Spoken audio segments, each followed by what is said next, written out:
ئەوە دەرمانی هەموو دەردا باوەڕ بکەوی قەنەعات پێ بێ دەرمانی هەموو نەخۆشیە هەچی قەنەعات پێ بێ هەچی قەنەعاتیشمان هەیە حەزکە هەزار دکتۆرا بکەی ئەوە دەرمانی هەموو دەردا ئاوەکە ماقولە ئەم مشایخەش مشایخێمە ناو قەدیمن و من گەلێک ئاوە خواردیەوە من فایدەوە لێ کردێ ئەمن مەنفعاتوە لێ دیتە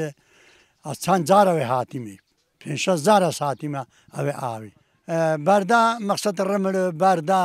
حەسۆی هەمی تنیتە خوارێ و پرۆستاتە ئەو تشتی هۆتەوال بۆ دەرمانەکی گەلێکی فاوریە ینی دەرمانەکی زۆر